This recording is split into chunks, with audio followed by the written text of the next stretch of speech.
Hello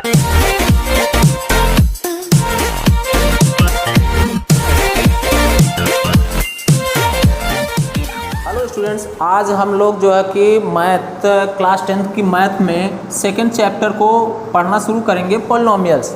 तो सबसे पहले पॉलिनोमियल्स के बारे में जान लेते हैं कि ये पॉलिनोमियल्स है क्या। पॉलिनोमियल्स एक इक्वेशन को कहा जाता है और किस टाइप का इक्वेशन होता है, ax² plus bx plus c, एक ये इक्वेशन होता है, और एक होता है ax² plus bx plus c equal to 0। यहाँ दो इक्वेशन लिखे हैं, एक में तो इक्वल में कुछ नहीं लिखा गया है, दूसरे में इक्वल में 0 लिखा हुआ है। जिसमें इक्वल में नहीं लिखा गया है इसको क्वाड्रेटिक पॉलिनोमियल्स कहा जाता है, और जिसमें इक्वल में 0 लिख दिया गया वह क्वाड्रेटिक पॉलिनोमियल्स न होकर के वह क्वाड्रेटिक इक्वेशन कहा जाता है उसको। अब इस इक्वेशन के अंदर हम लोगों को जीरोज पढ़ना है और कोफिशिएंट पढ़ना है। तो जैसे भी इक्वेशन लेट कर लेते हैं कि इक्वेशन है ax² minus 5x plus 8 equal to 0 लिखा है, तो इसमें कोफिशिएंट बताना है। कोफिशिएंट किसका बताना होता है, लेट कर लेते हैं कि यहाँ पर जैसे 5x लिखा हुआ है, x का कोफिशिएंट बताइए। तो जिसका कोफिशिएंट पूछा जाए आपको उसको आप ढक दीजिए। अगर x का कोफिशिएंट पूछा जा रहा है तो x को आप ढकेंगे, तो इसके साथ मल्टीप्लाई में कौन सा नंबर लिखा हुआ है वह है -5x। तो जो नंबर लिखा है वहाँ पे उसी को कहा जाता है कोफिशिएंट। तो यहाँ पे कोफिशिएंट x का कितना हुआ -5। x² का कोफिशिएंट कहाँ कितना है इसके पास यहाँ पे, तो x² को आप यहाँ पे बंद कर दीजिए और देखिए कि इसके बगल में कौन सा नंबर लिखा है। अगर कुछ भी नहीं है तो उसको 1 कहा जाता है, वहाँ पे कितना है 1 है। और अगर कोई नंबर दे दिया गया है, लेट कर लेते हैं 4 है या 5 है, तो x² का कोफिशिएंट इसमें कितना है 5 है। तो यहाँ पर अभी x² का कोफिशिएंट कितना है, यहाँ पे 1 है। x का कोफिशिएंट कितना है माइनस में 5 है। और कांस्टेंट टर्म यहाँ पे कितना है, तो कांस्टेंट टर्म में जिसके पास x ना हो उसके कांस्टेंट टर्म कहा जाता है, तो वह कितना है 8 है। तो ये तो कोफिशिएंट हुआ। अब हम लोगों को पढ़ना है जीरोज। जीरोज क्या होते हैं, वह एक ऐसा जो है कि ऐसी वैल्यू होती है जो कि एक इक्वेशन में या यहाँ इक्वेशन में पुट करने के बाद वह इक्वल में 0 जो लिखा है उसके बराबर इसको सॉल्व करेंगे, ये भी 0 आ जाना चाहिए। x की वैल्यू को यहाँ पे पुट करना शुरू करेंगे, अगर वह 0 आ जाता है तब तो हम कहेंगे वह उसका जीरोज है, अगर 0 नहीं आया तो वह उसका जीरोज नहीं है। तो यहाँ पे कोई इक्वेशन सॉल्व करके देख लिया जाए जीरोज के बारे में। x² minus 2x minus 8 equal to 0 let कर लेते हैं। ये हमारे पास एक क्वाड्रेटिक इक्वेशन है। इस क्वाड्रेटिक इक्वेशन में पहले फाइंड करें कि आखिर इसका जीरोज है क्या।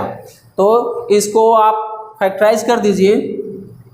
तो फैक्टराइज करने का रूल क्या है कि जो कांस्टेंट टर्म है उस वैल्यू को और जो x² का कोफिशिएंट होता है उन दोनों को मल्टीप्लाई करते हैं। तो x² का इस समय कोफिशिएंट कितना है, कुछ नहीं है तो 1 है। इन दोनों को कांस्टेंट और x² के नंबर को आप मल्टीप्लाई करिए, कितना है यहाँ पे 1 इंटू यहाँ पे कितना है -8 दोनों को मल्टीप्लाई करेंगे तो आ गया -8। अब इसको 2 पार्ट में डिवाइड कर दीजिए। जब हम इसको 2 पार्ट में डिवाइड करेंगे तो होगा क्या कि यहाँ वाली साइन बीच में लगा दीजिए और यहाँ 2 नंबर को आपको रखना है, और ऐसा नंबर यहाँ पे रखना है कि दोनों को माइनस कर दें तो आपके पास कितना आना चाहिए 2 आना चाहिए। और दोनों को अगर हम क्या कर दें कि मल्टीप्लाई कर दें तो कितना आना चाहिए 8 आना चाहिए। ऐसा कौन सा नंबर है, तो यहाँ पे एक नंबर मिला 4 और एक मिला 2। 4 में से अगर 2 को माइनस कर देंगे तो आपके पास कितना 2 बच जाता है, और अगर दोनों को मल्टीप्लाई कर दें तो कितना मिल गया आपके पास -8 मिल जाता है। तो हमारे पास जो दोनों नंबर मिले हैं उसी नंबर को इसके पास लिखना होता है। चलिए लिख लेते हैं वहाँ पे। अब x² माइनस 2 की जगह पर ही लिखना होता, तो कौन सा नंबर मिला था 4 - 2, उसके बगल में बाकी सबको सेम वैसे उतार दीजिए। तो x - 8 इक्वल टू 0। अब ब्रैकेट को हटा दीजिए। ब्रैकेट हटाएंगे दोनों के पास आपका x हो जाएगा, और इस माइनस साइन से ब्रैकेट के अंदर की साइन को चेंज कर देंगे। अब क्या मिला आपके पास कि x² माइनस 4x और माइनस माइनस क्या हो गया आपके पास प्लस 2x -8 इक्वल टू 0।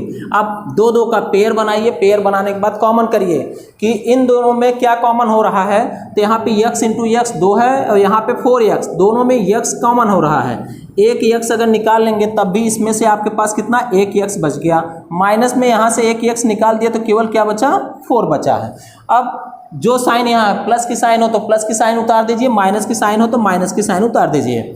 उसके बाद फिर ब्रैकेट लगा दीजिए। फिर पहले देख लीजिए कि दोनों में कॉमन क्या है।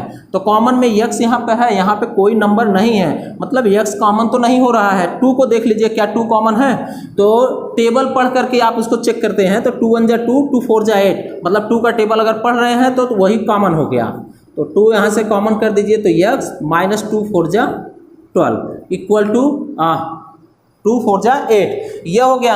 अब यहाँ पर यह देख लीजिए कि फिर अब दो टर्म आपके पास हो गए, दोनों टर्म में अब कॉमन क्या है। अच्छा एक चीज़ और कि जब कॉमन करेंगे तो ये ब्रैकेट सेम होना चाहिए। अगर ब्रैकेट सेम आ गया तब तो आपका फैक्टराइज सही चल रहा है, ब्रैकेट सेम नहीं आया तो फैक्टराइज आपका सेम सही नहीं है। तो यहाँ पे x -4 कॉमन हो गया। अगर ये दोनों कॉमन कर देंगे तो बचेगा कितना आपके पास, x + 2 बच रहा है, उसको आप लिख लीजिए x + 2 इक्वल टू 0। अब आप 0 को इसके इक्वल कर दीजिए, एक एक टर्म को, x -4 इक्वल टू 0, तो x इक्वल टू कितना आ गया 4। दूसरे को करिए x + 2 इक्वल टू 0 और x इक्वल टू क्या है, प्लस है तो उधर जाके क्या हो जाएगा माइनस में 2। अब यहाँ x की वैल्यू जो मिली हुई है इसी को जीरोज कहा जाता है। यहाँ x इक्वल टू 4 आया है, यहाँ x इक्वल टू -2, यह दो जीरोज है इस इक्वेशन के। इसमें से किसी की भी वैल्यू अगर यहाँ पे पुट कर दिया जाएगा तो सॉल्व करने के बाद 0 मिल जाएगा। अगर मिल गया तो इसका मतलब यह जीरोज हमारे सही हैं। पुट करके देख लें, यहाँ पे x की वैल्यू कितना 4 पुट कर दें तो यहाँ पे 4² -2 इंटू x की वैल्यू 4 -8 इक्वल टू 0। तो 4 4 जा कितना आ गया यहाँ पे 16, -4 2 जा 8, -8 इक्वल टू 0। अब ये दोनों माइनस है तो माइनस, ये तो प्लस में है, अलग कर दिए, माइनस माइनस मिलके कितना हुआ 16 इक्वल टू 0। अब ये 16 में से इसको माइनस कर दिए, 0 इक्वल टू 0। अगर ये दोनों इक्वल आ गए तो इसका मतलब कि ये हमारा जीरोज था। चलिए जीरोज हमें पता हो गया कि जीरोज होता क्या है। अब इसमें जीरोज और इस कोफिशिएंट में रिलेशनशिप हम लोगों को पढ़ना है। तो रिलेशनशिप के बारे में क्या पढ़ते हैं यहाँ पर कि sum of zeros and product of zeros, दो पढ़ना है केवल आपको। सम ऑफ जीरोज एक ये पढ़ना है और दूसरा आपके पास है प्रोडक्ट ऑफ जीरोज, दो आपको पढ़ना यहाँ पर है। तो दोनों के लिए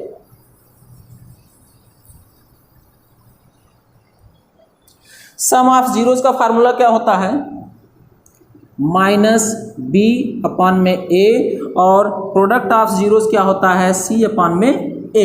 ये दोनों है क्या, तो हमारा जो जनरल इक्वेशन था ax² + bx + c = 0, यहाँ पे b किसका कॉफिशिएंट है x का और a किसका कॉफिशिएंट है x² का।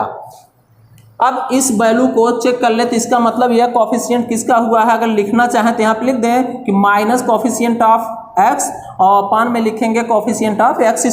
सेम उसी तरह से इसको क्या लिखेंगे, कांस्टेंट टर्म अपान में कॉफिशिएंट ऑफ x²। तो यह तो हमारे पास फार्मूला इसका हो गया दोनों का। इसको लर्न कर लीजिए। अब रिलेशन चेक कर लेते हैं कि जो हम इसको सॉल्व करे थे तो यहाँ पर सॉल्व करने के बाद कितना आया 4 - 2 आया था, ये वैल्यू आई थी। इस पे पुट करने के बाद चेक कर लिया जाए ये सही है या गलत है। तो सम ऑफ जीरोज, किसी भी क्वाड्रेटिक इक्वेशन का जो जीरोज होता है वह हमेशा अल्फा और बीटा करके लेट किया जाता है। तो सम ऑफ जीरोज इस तरह से भी लिख सकते हैं कि alpha + beta equal to -b/a। Alpha की वैल्यू कितनी है 4 प्लस बीटा की वैल्यू कितनी है -2 इक्वल टू माइनस x का कॉफिशिएंट, तो x का कॉफिशिएंट कितना है -2/a, x² का कॉफिशिएंट तो x² का कितना है 1। प्लस माइनस मिलके माइनस हुआ, 4 minus 2 equal to minus minus plus 2 हुआ। इसको माइनस कर दीजिए तो 2 इक्वल टू 2। ये क्या हुआ कि सेटिस्फाई हो गया है। इसका मतलब कि इसके जो रिलेशनशिप में जो चेक करने के लिए था वो भी सही आ गया है। प्रोडक्ट ऑफ जीरोस को इसको देख लें तो प्रोडक्ट मतलब मल्टीप्लाई में लिख ले उसी को, alpha into beta equal to क्या है, सी बाई ए। अल्फा की वैल्यू कितनी थी 4 इंटू बीटा की वैल्यू कितनी है -2 इक्वल टू कांस्टेंट टर्म इसमें कितना है -8 अपॉन एक्स स्क्वायर, इसका कॉफिशिएंट कितना है 1। तो यहाँ पे दोनों को मल्टीप्लाई करिए, 4 2 जा 8 plus minus minus -8 equal to 1 हटा दे तो -8, ये भी इक्वल आ गया। इसका मतलब कि आपका रिलेशनशिप जो चेक करना था वो भी चेक हो गया है कि sum of zeros and product of zeros दोनों इक्वल आ गया। तो इस फार्मूले को आप अच्छी तरह से लर्न कर लीजिए ताकि जो है कि जब भी रिलेशनशिप फाइंड करना हो तो पहले आप उसका फैक्टराइज कर दीजिए, जीरोस फाइंड करिए, उसके बाद यहाँ पर पुट कर दीजिए, आपका क्वेश्चन सॉल्व हो जाता है।